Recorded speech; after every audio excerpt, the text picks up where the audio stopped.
Почитувани гледачи, добровечер и добродојдовте во уште едно издание од дебатната програма Отворено. Вечерва ќе зборуваме за работничките права и покрај тоа што 1 мај помина.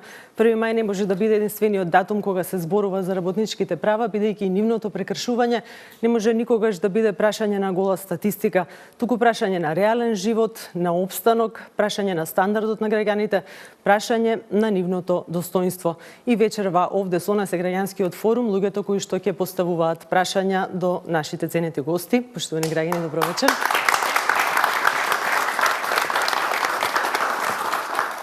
А на прашањата на граѓаните во студиото ќе одговараат господинот Пеце Груевски, председател на синдикатот на УПОС, и да го кажам целото име да немаме дилеми, значи Синдикат на работниците од управата, правосудните органи и Сдруженијата на граѓани на Република Македонија. Господинот Артан Садику, активист, член на левичарското движење Солидарност. Господијата Маријана Перковска, председателка на текстилниот кластер, добро вечер, и доцент доктор Лазар Јовевски, професор по трудово право на Правниот факултет Јустинијан I во Скопје. Ви благодарам што сте вечерва овде со нас и што ќе се обидеме на еден соопфатен начин, бидејќи имаме представници од повеќе области кои што можат поубаво да објаснат како би можеле да ги унапредиме работничките права во Република Македонија, да одговориме на нешто што би требало да биде сеч и порив, а тоа е како да го зголемиме достоинството на македонскиот работник. Да видиме пред се како синдикатите и граѓанските здруженија кои се борат за правата на работниците го одбележаа 1 мај. Колку сме незадоволни, не можеме да бидеме незадоволни од дома, секој седнат во удобни фотели. Тогаш како да не разберат кога велиме дека сме незадоволни, а нигде не нема. Им порачувам на останатите дека нема потреба од плашење. Доколку се ја користат она дека нели секој се плаши да не го изгуби она што го има. Да им порачам, ќе го изгубат, нека не се секираат. Сигурно ќе го изгубат. Доколку не ги смениме состојбите во кои што живееме. Доколку законот не важи и за кадија и за судија. Владата не само што ја крши слободата и демократијата, донесува антиработнички закони, владата е делегитимирана и веќе никој не верува. Никој не верува дека се намалила сиромаштијата, као што кажува Заводот за статистика, никој не верува дека се намалила невработеоста, као што кажува Агенција за вработување. Процентот на невработеност е огромен. Работниците работат за бедни 6.000, ако не и помалку динари месечно. Немаат права никакви, гледаме како страдаат на работните места. Синдикатите се исто во очена состојба и дојдов да го поддржам ова прилика. 1 мај, Меѓународниот ден на трудот, е ден кога уште еднаш се потсетуваме на историската борба на работниците за подобри работнички права и посигурна и подобра социјална и економска положба за нив и за нивните семејства. Ваквата борба станува се повеќе и повеќе актуелна во услови на се уште поприсутната светска економска, финансиска и должничка криза. Тоа е предизвик за сите чинители на општеството во целина, а посебно за нас синдикатите, кои што како никогаш порано сме исправени пред потребата да настапат единствени, солидарно, со заедничка доверба како носители на гласот на работникот, но и на граѓанинот во Република Македонија. Како представници на работниците, марширајки солидарно на овој ден, бараме понатамошно подобрување на социјалната и материјалната положба на работниците и граѓаните во Република Македонија, доследно почитување и примена на работничките права на сите нивоа, бараме елиминирање на опасноста од нееднаквост на работниците. Ова беше материјалот кој го подготвија колегите од 24 вести, дел од изјавите кои можеа да се слушнат на 1 мај. Господине Груевски, председателот на Сојузот на синдикати на Македонија рече дека работниците се исправени пред голем предизвик и дека е ова време кога како никогаш досега е потребно единство. Постои ли тоа единство и дали овој марш на солидарност со оглед на тоа што не марширавте заедно, може би го гледате како да речем, една порака дека се солидаризираат и со вашите проблеми? Јас мислам дека солидарноста е основ за успех на синдикатите и апелот на Сојузот на синдикат на Македонија за некаква солидарност е наистина задоснет според мене. Синдикалното движење во Македонија е доста разединето Меѓутоа, тоа не ни дава за право на синдикатите да делуваме така и да бидеме, како да кажам, унифицирани. Проблемот на борбеноста на синдикатите во Македонија е што отсуствува вистински синдикати, грански синдикати, добро организирани, со вистински лидери, и тој простор тие го препуштаат на сојузите, на конфедерациите, на униите и така натаму, и доаѓа до израз доминантната позиција на овие личности, на овие дека сојузи. нема доволно храброст и иницијатива самите да го кренат гласот за тоа што е во нивниот дел. Точно, кога би имале силни синдикати, би било поинаква позицијата и на Сојузот на синдикатите и на другите сојузи и конфедерации. На крајот на кршта, јас само ќе споменам еден пример. Во изминатиот период, посебно поранешниот председател ќе кажеше дека Сојузот на синдикатите на Македонија стапува во генерален штрек. И на крајот ќе испаднеше дека ништо од генералниот штрек. Зошто? Затоа што гранските синдикати немаа моќ тоа да го артикулираат. Значи, прво треба тие да кажат дека сме подготвени, дека стапуваме во генерален штрек, и тогаш Сојузот треба да го организира. Вие со неколку синдикати пред 3 години ја подпишавте повелбата за солидарност. Синдикатите од оваа повелба всушност се појавија на овој протестен марш заедно со граѓанските здруженија. Меѓутоа, дали тоа значи дека овие 3 години вие имате различни концепти на делување со Сојузот на синдикатите на Република Македонија и не настапувате единствено? Апсолутно различни концепти. Ние, кога видовме дека Сојузот на синдикатите на Македонија го одбележува канцелариски 1 мај со некакви кампањи, сметавме дека не е соодветно за нашиот синдикат, барајќи сродни синдикати, го најдовме меѓу овие со кои ја подпишавме спогодбата, и таа спогодба беше подпишана во очи на 1 мај 2013 година, и сакавме да испратиме порака дека за синдикатите кои поинаку гледаат на синдикалните прашања и традиции, ова ќе биде 1 мај, од кој почнуваме да го одбележуваме празникот на трудот достоинствено, како секаде во светот. И јас морам да кажам дека сме апсолутно задоволни, бидејќи и како членки се окрупнуваме, и се окрупнува ова движење, и овој протест досега беше, според аналитичарите, според учесниците, досега најмасовен првомајски протест. Господине Садику, дали невладините организации, односно граѓанските здруженија кои имаат во свој интерес одбрана на работничките права или се обидуваат тоа да го сторат, го презедоа бајракот од синдикализмот? Една работа е сигурна, а тоа е дека една од клучните полиња на борба на солидарност. Сега можам да зборам за солидарност, не можам да зборам за другите граѓански организации, која не е типична граѓанска организација, повеќе е политичка, непартиска организација. Движење. Зашто ние ја презедавме борбата за социјална правда и за работнички права како една од нашите клучни аспекти на делување и борба?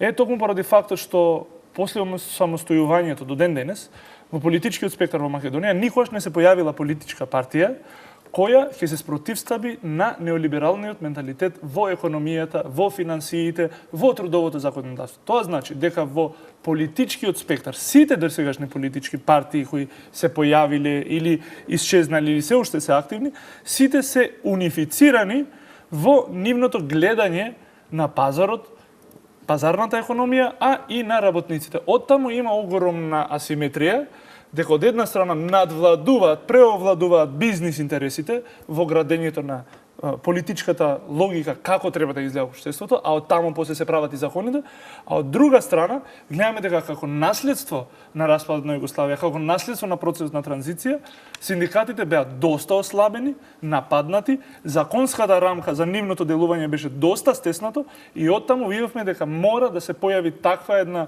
политичка организација како што е Солидарност, која ќе се бори политички за да ја зајача другата страна и да ги представи интересите на работниците, кои од другата страна не се представени од ни една политичка партија, кои па од другата страна ги представуваат интересите на бизнисот и на крупниот капитал, кои понатака се предочуваат во закони кои им штетат на работниците. Има едно истражување што мојот колега Здравко Савески го има направено за трудовото законодавство, за праксата на користење на штрајковите во Македонија, кој збори дека од самостојувањето до 91 па се до 2012 ни една влада, било која власт, партија да била на власт, ни еднаш не донела поголема ревизија на трудовото законодавство со цел на зголемување на работничките права, туку тенденцијата цело време од независноста па до ден денес е на намалување и кратење на работничките права од една страна на хартија, а од друга страна оневозможување на користење и на оние права кои на хартија законски се гарантирани. Од тука Македонија произлегува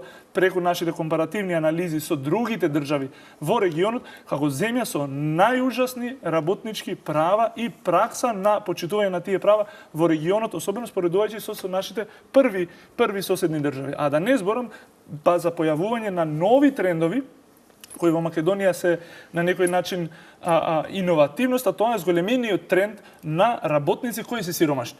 Професор, дали вие се согласувате со оваа оценка?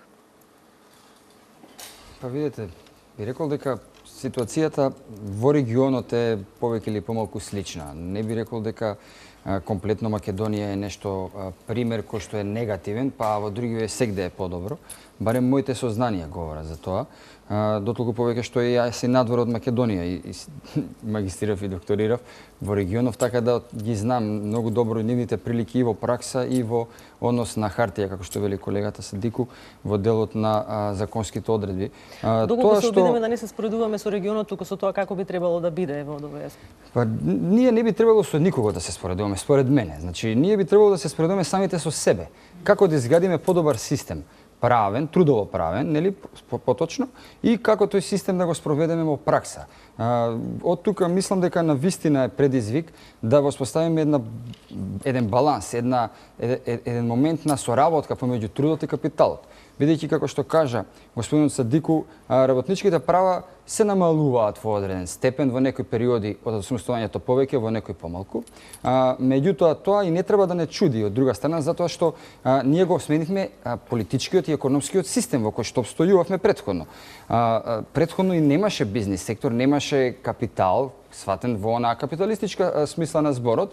И сега од тука е проблемот што ние всушност и не треба да се поведуваме токму по онаа неолиберална концепција која што е оди во насока на акумулација на капиталот, иако неминовно тоа е во пракса, сме сведоци и се случува. Не само во Македонија и во регионот, негде тој процес е забрзан, како на пример во Бугарија, додека во одредени, па и Хрватска, додека во одредени земји како што на пример Србија, тој процес дури се уште трае. Во Република Македонија според мене е завршен процесот и сега треба да се грижиме во насока да изградуваме еден навистина коинзистентен правен систем кој што ќе оди во насока на практична примена на тоа што го имаме. Оти ние, знаете, правниците велиме подобро било какви закони отколку никакви, знаете. Така, нивна примена.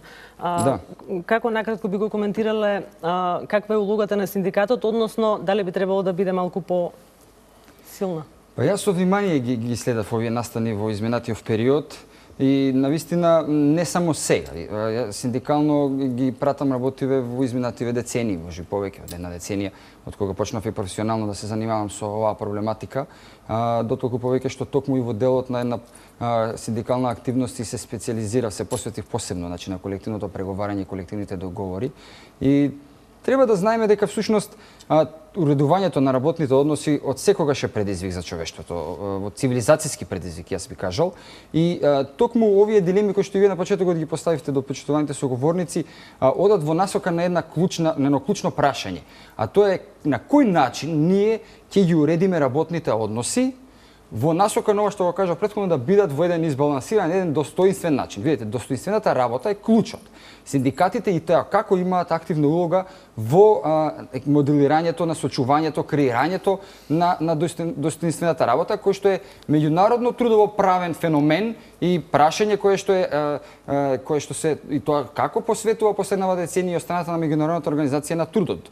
Меѓутоа, сепак на крајот на денот синдикатите имаат избор и можност да одлучат дали своите барања ќе ги артикулираат преку мирен начин, а според мене мирниот начин е колективниот договор, колективното преговарање, или по два ќе одат на колективна акција, односно ќе преземат акција во смисла на протест или штрек. Синдикатот по дефиниција организира штрајкови, меѓутоа не е исклучена можноста да се излези на протест во смисла да не се бара конкретно право или конкретно врзано за одреден член од закон или заменување, меѓутоа да се излезе на протест во смисла да се моделираат да се изрази незадоволство за повеќе прашања кои што се врзани со трудот, како што беше случај и за овие првомајски случувања, со тоа што суштината, клучот е сите да сватат, и синдикатите и работодавачите, дека едни на други се упатени.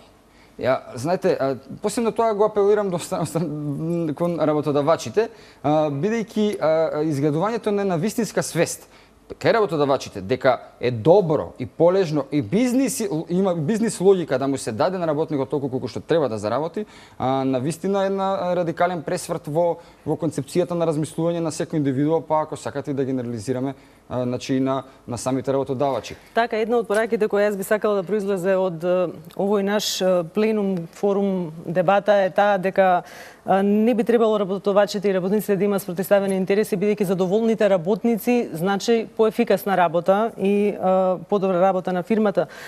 Би ве замолила како претставник на работодавачите да ни кажете искрено дали оваа разединеност на синдикатите им одговара на работодавачите? Не. Првенствено, она што е ви од досегашната дискусија, и ако се вратиме наназад, ќе видиме дека штрајковите што се организираат и секогаш на некој начин е тоа порака помалку или повеќе до јавните институции. Односно се она што зависи, например, имавме ние штрајк на здравствените работници, па потоа земјоделците кога штрајкува. Јас освен она што е стечајните работници кои што се резултат на некое друго време и нешто што се случувало во минатото, ако земете наназад, ние немаме некој штрајк кој што е директно за некоја организација. Она што се работнички права во суштина, јас сега ќе зборувам за текстилната индустрија, сакале или не сакале работниците, затоа што има недостаток. Ние сите знаеме дека секогаш се бара текстилен работник плюс. Значи, работодавците се детерминирани односно им е наложено да се однесуваат, сакале или не сакале, на се она што е со закон регулирано. Иако текстилната индустрија секогаш се зима како најмалку платена, како со најмали лични примања, која што е нешто друга тема за дискутирање, која што во суштина представува реалност, реална последица од она во која ситуација се наоѓа текстилната индустрија. Мислам дека производствените компании немаат толку голема слобода или работодавците кои што водат производствени бизниси немаат толку голема слобода на комодитет на однесување кон работниците спротивно од законската регулатива. Факт е, посебно кај младите работници, дека воопшто не постои никаква заинтересираност да бидат вработени или да бидат ангажирани во производниот сектор. Има зошто е тоа така, меѓутоа ви благодарам за сега. Би сакала да одиме на прашањата од граѓаните, бидејќи тоа е целата поента. Се надевам дека ќе најдете начин во одговорите да прокоментирате и дел од овие излагања. Меѓутоа, пред тоа, поштовани Илече, ве потсетам доколку сакате да учествувате во следната емисија Отворено. Направете го тоа со поставување на вашето прашање на профилите на социјалните мрежи на Отворено и на телефонскиот број кој го гледате на дното од екраните. Значи, одиме на првото прашање, го поставува Димитар Ванчов. Здраво, моето прашање е до сите говорници. И тоа, колку правната рамка во Република Македонија го заштитува работникот и дали работникот може да се избори за своите права без да сноси одговорност? Професоре, би почнала вие? Да, добре, благодарам што ми дадовте предност. Јас веќе испомнав, кога го завршував првото моје излагање, дека правна рамка имаме. Законите се такви какви што се. Факт е дека трпат одреден број на измени, меѓутоа треба да знаеме дека правната рамка, колку што моите сознанија говорат и од праксата, всушност клучниот проблем е во делот на на примената на правната рамка. Значи, почитувањето на законските обврски и соодветно на тоа, всушност, преземањето на иницијатива од страна на инспекцијските служби, инспекцијскиот надзор, кој што би требало да се грижи за законитоста. Искуството покажува до сегашно, значи осамостојањето на Македонија, дека има одреден број на злоупотреби во пракса. И моите сознанија, емпириски и научни, значи не само научни, велам и емпириски, се дека токму во стопанството има повеќе злоупотреби, а во делот на јавниот сектор повеќе се почитуваат правата од работен однос, што секако не значи дека на одреден случај нема да најдеме поинаков исклучок. Така да збориме сега во генерално. Зошто не се превземаат или зошто, знаете, понекогаш станува збор за неинформираност на работниците кои се нивните права, тоа многу често го среќавам. Понатаму зборуваме за многу чувствителна тема. Тоа треба да сите да не е јасно, како што и вие самите кажавте на почетокот, господјо Лидија. Станува збор за екзистенција. Сега, ако имате вие дома деца кои што се мали, нели, плачат за млеко и леп секој ден, ќе одмерите како и што ќе постапите. Од тип трудот не е некоја космичка работа, тоа е меѓучовечки односи. И луѓето всушност проценуваат дали во оваа ситуација јас ќе преземам одредена правна заштита или ќе седам во ситуација да одредено право од страна на работодавачот ми се злоупотребува. Се вага, тоа сакам да кажам, значи психолошкиот и социолошкиот елемент е многу битен и при тоа вагање, при тоа мерење, што ќе преземам, секогаш ризикот кој што се става на дневен ред е дали тоа понатаму ќе има реперкусии во однос на мојата работа, односно последното е дали ќе добијам отказ. Ако на пример не ми се дава годишен одмор, јас за тоа преземам одредени правни чекори кои што законот ги овозможува, ги дава. Значи сите го имаме тоа како право. Дали тоа ќе значи дека јас ќе добијам и отказ? Сега знаете каде. И да добиете отказ на тој начин, значи тоа би било и повторно незаконит отказ заради тоа што сте побарале некое право. Дали сега, следно подпрашање би било за секој нас конкретно, за секој човек кој што работи, дали сум спремен и финансиски дали можам да го издржам оној пат на заштита која што би одела судски. Значи, станува збор за заштита кај работодавачот, да претпоставиме дека таа заштита ќе биде негативна, значи ве одбил, ќе приговарате повторно, ќе ве одби и одите веќе во судските инстанции. Што ќе правите вие додека се реши спорот? Тука е таа дилема која што се јавува кај просечниот човек, кај секој човек, не само македонецот, кај секој граѓанин. Да, господин Пеце точно знае кои се дилемите веројатно. Сакам да се надоврзам на професорот. Значи, правна рамка постои, меѓутоа во пракса се случува сосем нешто друго. Да речеме, работниците во Македонија благодарение на една одлука на Врховниот суд на општа седница го изгубија правото на работен однос, односно сите оние кои тужеа ги изгубија споровите. Образложението беше дека во буџетот не се предвидени пари за таа намена. Што е апсурдно. Значи, утре ние можеме како работници да ги изгубиме и платите, да ви речат не беше предвидено во буџетот ставка за плати.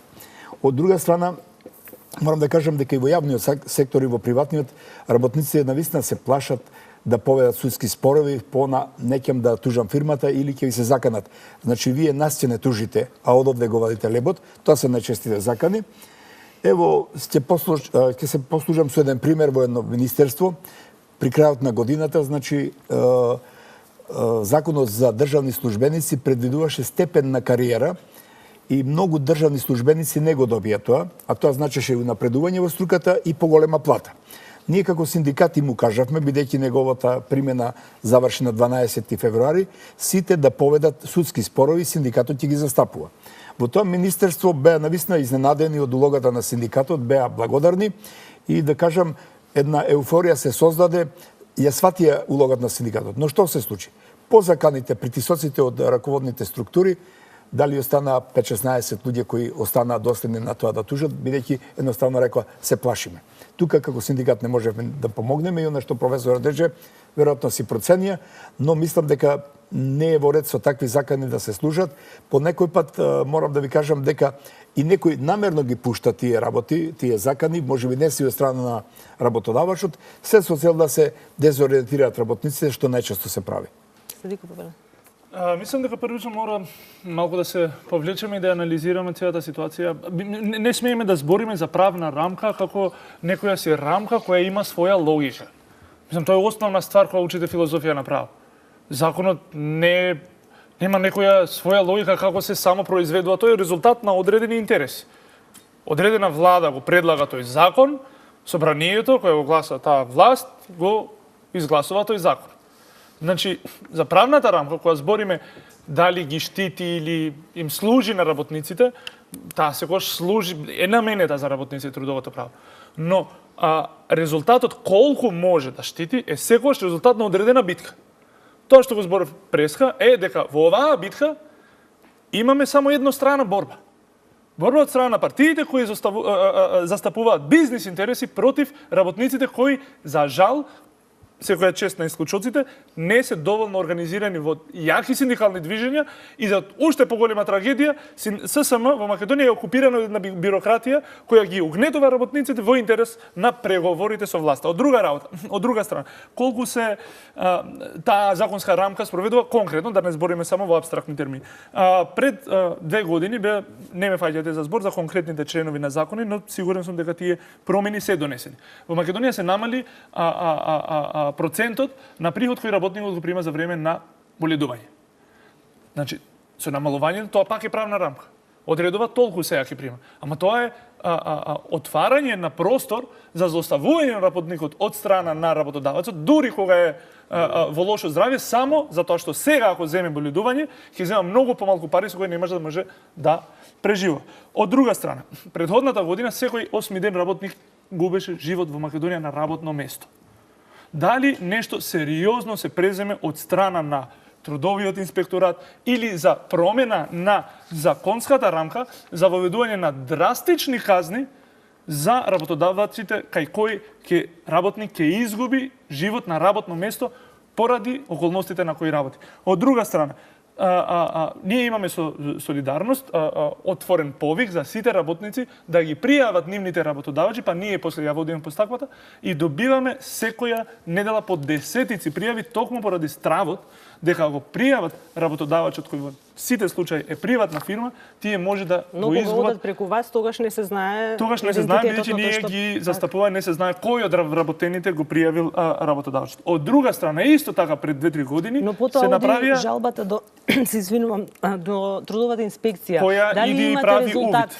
Апсолутно, трудовата инспекција кај нас најчесто носи извештај и вика направен е увид според законските одредби. И толку. Еден од сериозните проблеми е неактивноста и неадекватната работа на трудовиот инспекторат. Но таа работа власта со нејзините институции може да ја подобри, може да ја спроведе законската рамка. Проблемот е во немањето волја, а немањето волја е секогаш израз на одреден интерес, во овој случај на бизнис интерес. Од друга страна, законската рамка се промени и од еден друг аспект. Пред 2-3 години се воведува промени во казнените мерки. За работниците 2 до 3 пати се зголемија казните кога стапуваат во штрајк, ако ги прекршат одредбите на законот за штрајк, а за работодавците, ако ги прекршат одредбите за законот за штрајк, се намалија казните. Значи целосно се менува теренот во кој работниците може да ја извојат нивната бирка, дури и користејќи ги оние постоечки законски облици како правото на штрајк. Ако тебе ти го зголемуваат казната предвидена со закон, ако ги кршиш тие одредби, а на работодавецот му ги намалуваат тие казни, тогаш ти од почеток си во потполно не еднаква позиција за да може да ја искористи. Така да дискусијата за правната рамка е исто така и дискусија за политичка борба. И која страна ќе може своите аргументи да ги предочи во закон. Да ги наметне. Повелете, господин. Ова што сега тука се говори многу е различно од она што навистина се случува. Повторно ќе кажам текстилната индустрија, бидејќи најголем број од информациите се ги мислам располагам со нив. Само извинете, може кратка интервенција. Зашто, ако бидејќи рековте реална е состојбата, зашто во текстилната индустрија беше исклучена од веведувањето на минималната? И тоа е малку пошироко за би сакала да има можност да го образложам тоа и затоа и кога излагав кажав дека тоа е од објективни причини, а објективноста може да се да ја презентирам. Само ќе ве замолам, јас се извинувам што се вмешувам, имаме доста прашања, би сакала да имаме време да ги поставиме сите, ви замолувам за малку по-сериозна концизност. Затоа велам, во суштина, ова што го прашањето кое што се постави, има правна рамка, има и правна заштита, затоа што ние имаме случаи кај што многу работници, да не кажам дека грото од споровите кои што се поведени во текстилната индустрија, се добиени и секогаш, дури честопати ние знаеме и вака малце да се пошегуваме, секогаш е работникот тој што добива во тие судски процеси. Беше донесена одлука за задолжителна исплата за регресот во текстилната индустрија. Мислам, сите тие обврски се почитуваат. Правото на годишен одмор исто така, затоа што верувајте дека многу чести се инспекцијските контроли, посебно во текстилните региони каде што е Штип, каде што е Кочани, источниот дел, каде што има изрекување на доста мандатни казни, дури и за најмалите ситници. Ако ми дозволите, претходното излагање го завршивте со тоа дека има мал интерес за работа во текстилната индустрија. Меѓутоа, нели е тоа еден затворен магичен круг, бидејќи се работи за минимална плата под нивото на минималната плата, значи 9500 денени, дури 2017 година ќе биде минималната плата во текстилната индустрија. Значи, сега како работодавачи барате и земање од обврската да плаќате К15. Многу често се зборува за лошите услови во кои што се работи, за многу по смени, за ниско плаќање. Значи, што е тоа што ќе извлече текстилната индустрија од оваа состојба? Сигурно дека нема да има интерес за работа во текстилната индустрија кога се лоши условите толку. Видете, уште кога беше склучувањето на договорот за минималната плата, ние како текстилен кластер преку организацијата на работодавачи дадовме поддршка за сето тоа, затоа што претходно професорот рече, најдобар работник е задоволен работник. Меѓутоа, објективноста е, вие кога како текстилна индустрија ние нудиме наши производи, за тие производи вие имате детерминирана цена. Значи не можете да го нудите она колку што ќе ви го платат, ниту помалку, ниту повеќе. Уште пред 3 години рековме дека потребно е на текстилната индустрија да се автоматизира, односно да се модернизира. Со ист број на вработени, да има многу поголем приход, односно профит ќе го наречам, кој што повеќе. Па видете, тука ние и како кластер апелиравме за одредени недонации, како што многу држави во окружување го имаат, дури и поволни финансиска поддршка, со која што нашите компании ќе бидат поконкурентни. За една вака сликовито што значи кога кажуваме дека во суштина, ако се анализира учеството на трудот на нашите текстилни работници во финалниот производ и негова реализација и учеството, да кажеме, од обкружувањето или еве да ја земеме Турција, која што е далеку од нас, но сепак како некој репер кој што сепак ние се бориме со такви производители. Ако нашиот работник произведува 7 кошули во текот на 8-часовно работно време, работникот, па дури тука сега може да се каже и Бугарија, и Румунија, и Албанија многу чекори многу напред во тој дел, 15 кошули. Кошулата е 2 евра и за македонскиот производител и за бугарскиот или турскиот производител.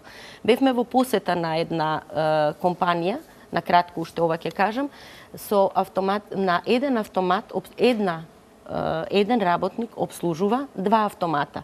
Апсолутно ниту прецизноста, ниту количината не може да се спореди. Тоа е таа објективна рамка во која што текстилните компании се движат. Да одиме на следното прашање, конкретно многу на Димче Велев од Велес. Сакам да ве прашам за мизерно ниската плата, минимална плата во Македонија. Што мислите? Мизерно кога велам таа минимална која што ние работниците знаеме да кажеме дека и во работодателството имаше работа, немаше плата. И што мислите за странските инвестиции кои што се многу краткорочни со ниските плати и продажбата на Македонија, на Република Македонија надвор како ефтина работна сила, која што според мене ако се појави некоја посиромашна земја веднаш ќе ни отидат. Кој би почнал? Можам јас да одговорам. Мислам, на почеток мора да знае Македонија како резултат на таа на тој недостаток на работничка борба и застапување политичко на концептот на социјална правда врз кој се заснова нашата држава, устав и политичко уредување, ние бевме за жал последна држава која воведе минимална плата во регионот и воведовме најниска минимална плата во регионот.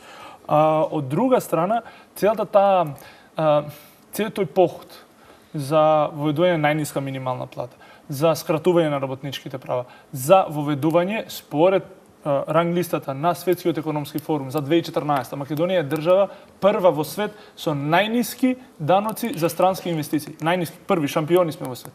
Со креирање на таква клима за странски инвестиции, кога од друга страна ти го уништуваш трудот, креираш простор за да ти доаѓаат криминални странски инвестиции во типот на Субрата Рој или во типот на Свит Милк, кои ќе доаѓаат со многу мала инвестиција, ќе отворат фабрика, за 2-3 години ќе ги повратат инвестициите двоструко или троструко и ќе ја затворат фабриката и ќе си заминат државата. На тој начин ние стануваме канта ѓубре за лоши инвестиции во регионот.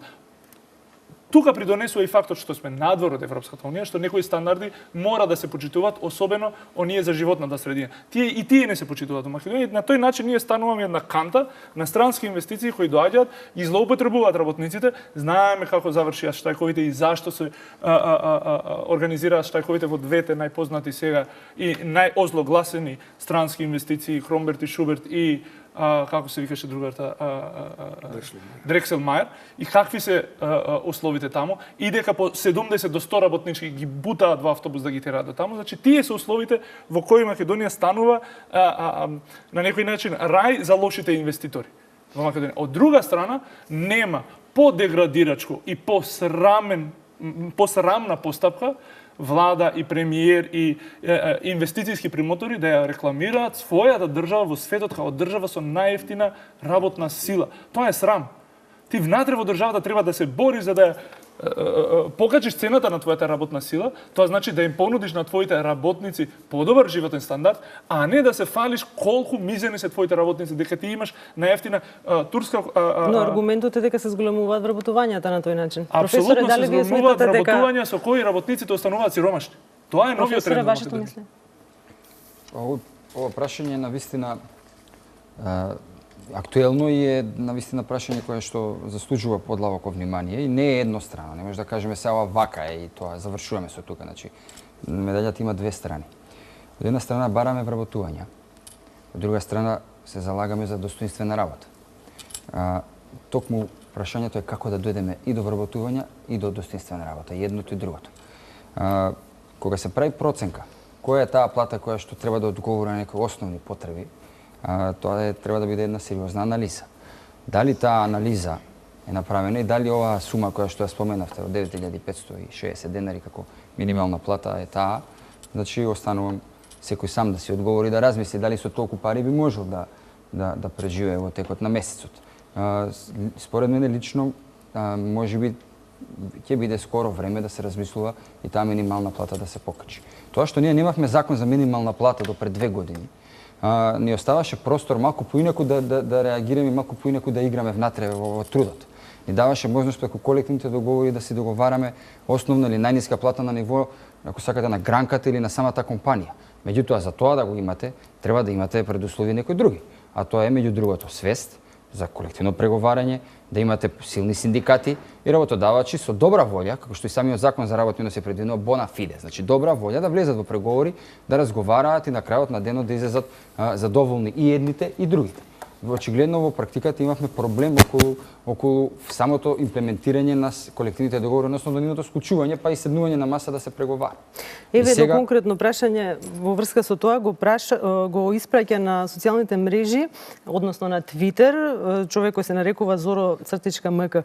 Вели зошто се дозволи договорот за вработување да влезе и остане во Законот за работни односи како форма за еден од начините на уредување на исплатата на трудот, а не само како механизам како што е во останатите западни земји. Со ова се намали, односно изгуби значењето на колективните договори, а со тоа и силата на синдикатите. Не, Не станува збор воопшто за такво нешто. Не се слагаме со таа констатација.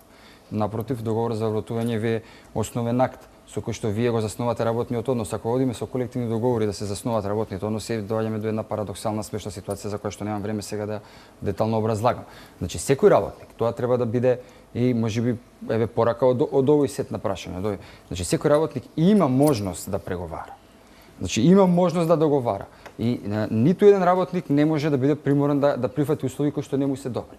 Меѓутоа, ако имате ситуација каде што имате дисбаланс на пазар на труд, односно поголема понуда на работна сила отколку тоа што на вас ви требаат работници, бизнис логиката сега оди во насока да вие повеќе го намалувате тоа за да дојдете до некој што ви е наевтин. Затоа е потребен тој правен систем за да ги штити работниците, па и синдикатите како цивилизацијска придобивка да ги бранат послабата страна во рамките на социјалниот диалог. Меѓутоа, не треба ни да гаиме илузии дека Македонија е заради тоа што сме убави или многу гостопримливи дека ќе доаѓаат странски инвеститори. Значи, мора нешто да им понудиме. Дали се нудат минималните плати од страна на политичките представници, промотори или слично, јас не знам. Добро, им се нудат многу улеснувања од страна на државата, нели? Дали постои некаква формула, вие сте проучувале, претпоставувам и многу други искуства, дали постои некаква формула да ги привлечеме тие странски инвестиции, да имаме вработување, меѓутоа малку повеќе внимание да се обране на работниците, бидејќи платите се на вистина, особено ако се земе предвид колка ви се во матичната земја? Формулата според мене е едноставна, ни е на дофат на рака. И сите горе-доле ја чувствуваме, само треба да ја детерминираме. А тоа според мене е следново. Промоцијата на Македонија како инвестицијски рај е во ред и според мене е многу добро тоа што се прави, бидејќи тоа не е наша измислица, тоа и многу други влади и премиери, да не ги именувам се уште од минатото, некои француски претседатели и јапонски го имаат случајно, го имаат правено. Меѓутоа, треба веднаш да се каже дека даноците се тие како што се, а заплатите, значи треба да сметаме да имаме одреден минимум кој што би бил во насока на одржување на социјален стандард на граѓаните на оваа земја. Но и тоа би требало да биде во рамките на конкурентноста, во смисла да нашиот работник сепак биде конкурентен во споредба и со работниците, не знам, во Индија и Кина. Меѓутоа, и тука има повторно сега трет продолжеток на сето ова. А тоа е дека ние пак, од друга страна, не смееме да дозволиме македонскиот работник, македонскиот граѓанин да биде тој кој што ќе биде ставен во една дампинг ситуација на плата, каде што навистина не ќе има можност, без ако нема дополнителна земјоделска или друга дејност, да преживее во месецот. Треба да биде еден избалансиран пристап во смисла да се привлечат странски инвестиции од една страна, а од друга страна да се сочува токму тоа достоинство на вработениот и на работникот. Затоа треба и да се промовира идејата на концептот на тоа дека работниците и работодавачите се поврзани и еден на друг си припаѓаат. Ова што го кажа господјата Перковска, ако кај нас работат еден работник работи на две и ако нема конкуренција, тогаш можеби самиот кластер и самите работодавачи треба да се запрашаат луѓе што е работава овде. Зошто ние немаме доволно работна сила овде? Зошто ни се случуваат овие работи? Зошто баравме во законот за минимална плата да имаме одлежена примена токму во текстилната и кожарската индустрија на минималната плата? Значи нешто не е во ред. Повелете. Јас би сакал неколку збора. Мислам, колегата Артан многу добро кажа. Навистина Македонија е инвестицијски рај, меѓутоа со најниски плати. Странските инвеститори доаѓаат, а не нудат странски плати, туку деградирачки. И апсолутно тука се согласувам со Артан, дека ние промовираме нешто што не е за промовирање. Друго, странските инвеститори не дозволуваат синдикално организирање и ретко во која странска компанија имате синдикална организација за да можат работниците да се борат за своите права, а онаму каде што имаме и каде што се потпишали колективни договори, тие се колективни договори по желба на работодавачот, односно на газата. Така да сето тоа се сведува да тие странски инвеститори дојдат овдека да користат привилегии, а да го експлоатираат македонскиот работник. Мислам дека овие плати што ги делат странските инвеститори се под секое достоинство. Значи, ако не можат однолкави плати да поделат колку што делат во нивната земја, али можат барем за македонски услови да поделат пристојни плати. Меѓутоа тие тука доаѓаат, како што рече Артан, да остварат профит, да затворат фабриката и да си одат. Ако може да ја слушнеме Андреја Угриновска со нејзиното прашање? Ви благодарам. Моето прашање е во контекст на трендот кој што е забележлив во Македонија, грубо преведено одливање на мозоците на некој начин, а тоа е сите млади академици по своето дипломирање напуштаат државата во потрага по подобри вработување во странство. Што според вас, значи моето прашање до сите говорници, како може овој тренд да се спречи и како можеме да ги задржиме овие најчесто млада маса на луѓе кои што завршуваат со своето дипломирање на просторите на Република Македонија? Значи, се работи за категоријата на луѓе кои се уште не станале работници па да дојдат нели до дискусија за работничките права и за сите овие тешки прашања кои вечерва ги отвараме, меѓутоа сепак легитимно прашање како образованите млади луѓе да се задржат во оваа земја и да добијат шанса за вработеност. Еве кај вас, господине Груевски, има, ако се точни податоците до кои што јас дојдов низ медиумите, удвојување на бројот на вработени. Да. Тоа сега да кажам, значи дали е на што се должи таа перцепција дека е посигурна работата во јавниот сектор отколку ево, на последниот конгрес на владачката партија премиерот даде една убава изјава во која кажа дека новиот закон за административни службеници ќе дозволи еднаков пристап за сите квалитетни кадри да можат да конкурираат, има разговори, ќе има интервју кој ќе се пренесува преку интернет и одма ќе се објават резултати и така натаму. И тоа се е во ред, законот како закон е од тој аспект во ред, меѓутоа јас би го поставил прашањето зошто престапувањето во сила на законот за административни службеници, владата вработи 3000 нови службеници во јавната администрација. Значи тука не важеа овие критериуми и нормално младите во една ваква ситуација кога гледат дека јавната администрација не е партизирана, единствениот излез го гледаат во напуштање на земјата. И јас не велам дека во јавната администрација се примени исклучиво партиски неквалитетни, меѓутоа квалитетните кадри морат да ги влечат и оние партиски неквалитетни кадри. Ние секој ден се соочуваме со тоа, го гледаме и толку е очигледно да нависна и овие кои веќе работат размислуваат да го напуштат затоа што фактички они работат као на две работни места, морат да ги влечат и овие кои се примени по некаква партиска или некоја друга линија. Седи го?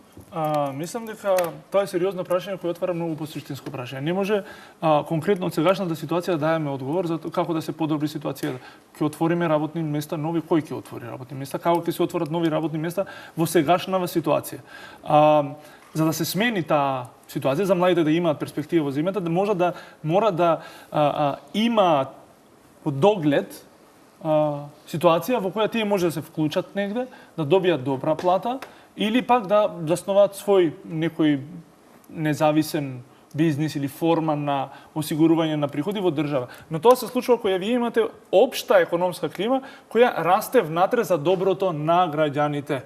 Значи во Македонија бруто домашниот производ расте, но тој внатре, ако гледате, социјалната нееднаквост исто расте. Тука нешто не штима. Што не штима? Даночната рамка. Даночната рамка сега ги дава неограничени бенефиции на богатите. Тоа значи дека секој економски раст во ваква ситуација, со ваква даночна рамка, иде во прилог на многу мала бројка на луѓе, а поголемиот дел на луѓето немаат никаков интерес, не добиваат ништо повеќе, туку ги губат нивните приходи, тоа е од статистиката анализата од 2010 до 2014, сите други 24% на општеството ги имаат намалено приходите, само најбогатите 20% ги имаат повеќе од 300 зголемени приходи. Значи, мора таква реструктурирање на приходите во државата да се направи преку даночна политика, една форма е воведување на прогресивен данок со што државата може општественото богатство да го реалоцира во различни форми на субвенционирање на фирми и на млади и на идеи, со што целосно економијата ќе може да се разживее и да имаме распределба и на местата каде се произведуваат нови идеи, креативни индустрии, различни нови форми на индустрија кои досега не се дел на традиционалната индустрија, но најголемиот дел од младите кои бегаат од Македонија се вработуваат токму во такви индустрии. IT, дизајн и брендирање и такви индустрии. За таква клима да се развива во Македонија мора сериозно да се смени начинот на кој се распределува богатството кое сега со сегашната законска рамка се концентрира во во мал број на луѓе и од тие не може да експлодира такво распространето, да кажеме, мини предприемништво кои луѓе ќе можат сами да тераат нешто. Токму поради фактот што остануваат ограничени ресурсите во мал број на луѓе. Благодарам. На неколку пати ние јавно тоа сме го кажале. Првенствено, најголем проблем во Република Македонија е што младите воопшто не гледаат никаква перспектива за своја основна екзистенција во Република Македонија. И тоа е нормално, кога вие во државата немате собствена економија која подразбира производство, која подразбира раст на економијата, што господинот Артан ја кажа, не можете да очекувате никаква перспектива. Јас само за информација ќе ви дадам една корелација на бројки, каде што во Република Македонија негдека од прилика околу 160.000 се активно вработени во реалниот сектор. Останатото, значи, тоа е 1:10, ако е 2 милиона целата популација, значи тие 150.000 вработени ги издржуваат останатиот дел од општеството, ги издржуваат сите казни и сите затоа што меѓу другото, затоа реков проблемот околу платата и голем дел од платите се распоредуваат на примарното производство, се распределува прво со одржување на администрацијата, со одржување на пензискиот фонд, со плаќањето на казните и одлевањето. За една информација, во Штип имаше случај кога за еден ден со некои мандатни казни во делот на царинското неработење, технички проблеми, не е битно, од штипската текстилна индустрија се извлекоа повеќе од 150.000 евра за еден ден. Тоа за текстилната индустрија, тоа се тие пари кои што треба на работниците да им се дадат за плати. Како работодавач, дозволете ми да ве прашам, како го оценувате проектот Македонија вработува, односно проценката на премиерот дека во наредната година ќе има 20.000 вработување со овој концепт, односно олеснувањето кои на работодавачите им ги дава влада? Да ви кажам дека во индустријата, зборувам еве и за текстилот или за сериозни работодавци, да, тоа може да биде олеснување, меѓутоа сериозен работодавец го задржува само оној работник од кој што има бенефит, односно обострано, значи и работникот и работодавецот. И овој дел што ќе одговорам во едно, ако може, и за минималната плата. Уште кога се носеше, не е проблемот, зборувам за текстилот, не е проблемот во минималната плата. Проблемот е во разликата. Обично минималната плата е резултат на работењето на помалку добрите работници или оние работници кои што дури нема да ме сватите погрешно, дури и не ја заслужуваат доколку би ги споредиле со добрите работници, но текстилната индустрија не може да ги издржи тие големи разлики. Така да и тоа беше еден од проблемите за прифаќање на минималната плата, затоа што минималната плата поместува масата на пари потребна за исплата на личните доходи да се зголеми, кое што индустријата не може да ги абсорбира. Затоа јас секогаш потенцирам како кластер, потенцираме дека платите не се желба. Господинот праша реална, јас секогаш викам реална и номинална вредност. Затоа испомнав и учеството на платите во финалниот производ. Реално платите се недостојни се. Значи, едноставно, нека дојде некој да ми каже кој што може да живее со 9.000 денари. Со оние давачки околу плата, околу струја, околу телефони на крајот на криштата, срамно е денеска на младите да не можете дома да им принуштите да имаат интернет. Значи, меѓутоа, тоа веќе е сосема друг проблем кој што не треба да се решава, затоа што е проблем. Едно е ова што го зборувате за странските инвестиции. У тој дел не би сакала да навлезам, затоа што има многу тука што да се кажува. Само да ве прашам, значи ли тоа дека во текстот, како што ве разбрав, дека имаме неспособни работници и затоа ја намалуваат платата? Да, има дел, меѓутоа ќе ме прашате што зошто... Што презавате како работодавачи? Значи, добриот работник треба да се награди, лошиот треба да се казни. Така, меѓутоа не можете затоа што нема доволно работници. Сега, еве, конкретно... И ги толерирате? Апсолутно. Не би се согласил. Видете, тоа може да нема да ми замерите, меѓутоа треба малку повеќе. Јас жалам што никако во општеството нема некоја заинтересираност да навистина да се свати која е состојбата, па малку да се излезе и надвор од Република Македонија и да се посетат или да се види што останатите влади прават за текстилната индустрија. Состојбата е тешка, тоа е јасно, меѓутоа и недоволно привлечна за да привлече, како што велите, такви ефикасни кадри кои што би живееле од толку ниска плата. Ајде да ви дадам една информација, еве за младите, тоа ќе биде една информација. Знаете ли вие дека во Република Македонија секоја година има увоз на текстилни производи меѓу 50 и 60 милиони евра. Значи, кога имаме 25% текстилно ориентирана индустрија, вие оставате толкав простор. Да. Каде е затоа тука? велам тие се работите кои што би требало. Да, меѓутоа каде е тука на некој начин сите ние заедно да ги усмериме тие млади луѓе наместо да биде дизајнер надвор. Господинот спомна, значи не е само буџетот или некој ќе биде толку желен од газдите, така ќе наречам, па ќе даде, па не, тука постојат системи. Особено што нашите производи се ценат како навистина квалитетни таму каде што извезуваат. Значи постојат можности за Професоре, околу ова прашање кој што беше поставено, значи околу шансите на младите по завршувањето да најдат вработување од ваш аспект, колку можно пократко, бидејќи имаме уште прашање. Може во два збора. Да. Младите помалку да очекуваат, а работодавачите повеќе да вработуваат млади. Преку активни мерки и тоа би бил одговор и на сите претходни прашања што ги поставивме. Повеќе да даваат. Значи ние имаме проблем со моментот на сакам да заработам и сега и многу. Зборувам за работодавачите пред се. А од друга страна ги гледам и младите. Значи јас сум млад, се сметам во младите, но и студентите со кои што работам. Значи сакаат се сега одма. Значи до 20 до 30 години и куќа и кола и се. Меѓутоа трудот понекогаш бара и малку трпение, бара и вложување, long life learning, учење, надоградување, ме сваќате. И сега ако имате ако вие на млад човек му дадете 9000 плата, независно дали е од текстил. Тоа јас не го спорам, апсолутно тука и затоа и го спомнав пресказ. Значи зошто тогаш баш најпроблематичните области во Македонија, текстилната и кожарската индустрија, ги ставивме надвор од овој закон, од примената на законот за минимална плата, што само по себе е едно навистина уникатно решение. Баш за нив требаше да се донесе законот, за тоа беше борбата. Трпението кај младите би имало логика доколку се согласиме дека ако станува збор за квалитетен кадар во оваа држава има шанси да напредува. Јас мислам дека има. Знаете, јас не сум од оние кои што од книга веднаш дојдоа да предаваат, кои што немаат подигнато повеќе од 5 листа хартија, вилјушка или учебник. Значи, трудот ми е мене познат и од ова и од онаа страна. И синдикатот, значи, сакам да ви кажам, за да добиете вистински впечаток.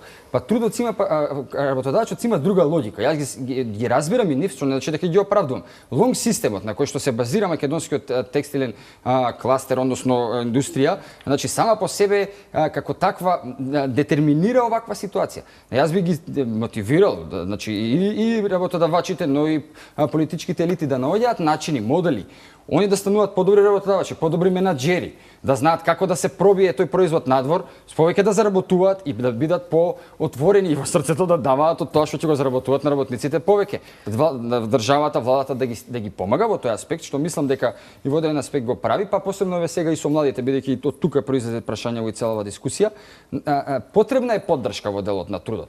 Понекогаш е потребно малку време. Јас ги слушам од преска, гледам негативниот пристап преовладува во размислувањето. Секој има право на свое размислување. Јас секогаш сум поборник за позитивно гледање на работите, што не значи дека ќе премолчуваме и дека ќе бидеме неми и слепи за проблемите. Меѓутоа да не се затвараат младите луѓе шансите, се разбира. Многу битно прашање, дел од она што се нарекува дискриминација на работните луѓе, која што е забранета, го поставува Љулјета Адеми.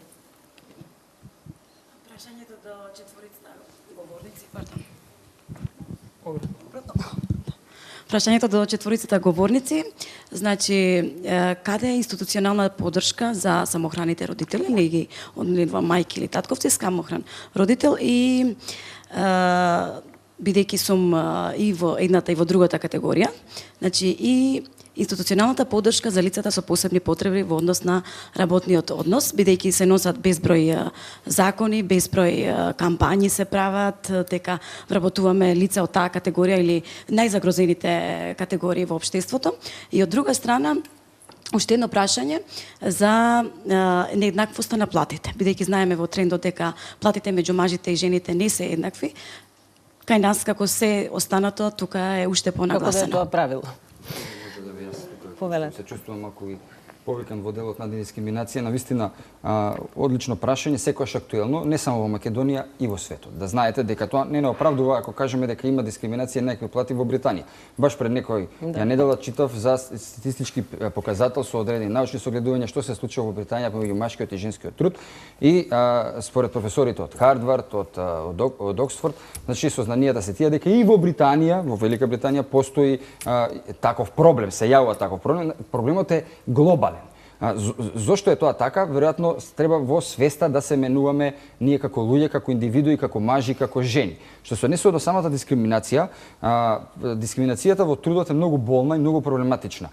Според мене е суштествена и ако таму се чувствува таа дискриминација, е многу поопасно отколку тоа да не ве пуштат во кафич или не знам да ве дискриминираат заради некоја друга основа на друго поле од општеството. Значи ако дискриминацијата во делот на трудот на вистина е многу опасна. Од тука посебно ангажирањето на политичките елити околу решавањето на овие проблеми, сметам дека е нужно.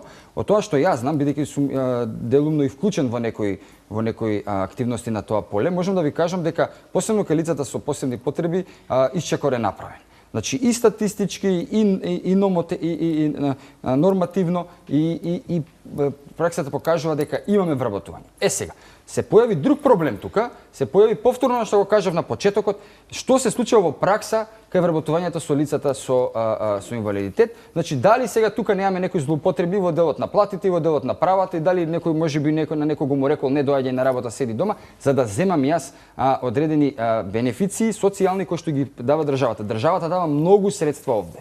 Многу пари одат во овој сектор за да се надминат овие проблеми. Од тоа што може да се види и од законите, но и да се види во пракса.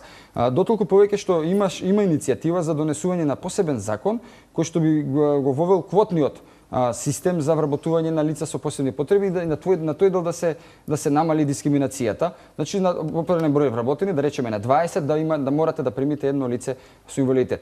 Јас бидејќи го истражував ова малку подетално, можам да ви кажам еден статистички податок, а тоа е дека одредени категории на лица со инвалидитет се многу подобри работници отколку другите, кои што се без инвалидитет, а дали кој со инвалидитет, тоа никој не го знае, бидејќи во светски рамки се смета дека цифрата е огромна, што од вроден инвалидитет што стекнат во текот на работа над 1 милиарда луѓе се во светски рамки. Се извинувам, уште еден мал коментар. Значи во однос на тоа мислев и оваа категорија на граѓани, значи лица со посебни потреби, многу добро објаснивте и деломно ни е јасно дека и по медиумите се пишува, се говори, сето тоа до некаде е окей, но во пракса токму така како што кажавте, може да најдете повредни и поквалитетни работници со посебни потреби. Но и другото дел од прашањето што не добив одговор, значи категоријата на самохрани родители.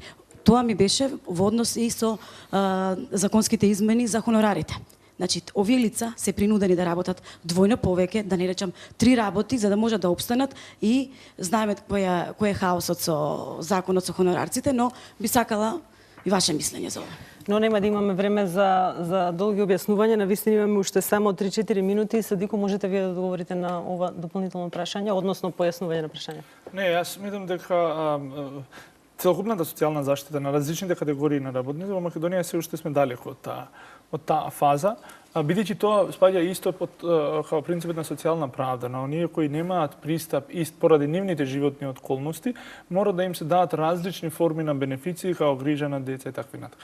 Понатака друга фаза од тој развор би било достоинствен приход, што нема врска со минимална плата. Тоа значи воспоставување на достоинствен приход што се рачуна преку минималната кошница и секој што не може да стигне да си обезбеди сопствен приход до тоа ниво кој се има различни форми како се калкулира, државата ја субвенционира платата, бидејќи се рачува дека од таму до таму приходот е достоинствен. Значи сите тие 4 категории мислам дека ние се уште мора драстично да смениме нашата правна рамка и пракса за да може на таквите различни групи да им обезбедиме достоинствена одбрана и на нивните права и користење на правото на различните права на работно место. Од друга страна, само кратко се извинувам, само секунда. Јас само ова би кажала, сите овие проблеми што ги кажавте, тоа се дел од решавањето на проблемите на државата. Значи тоа не се проблеми кои што ќе можат самите фирми да ги решат.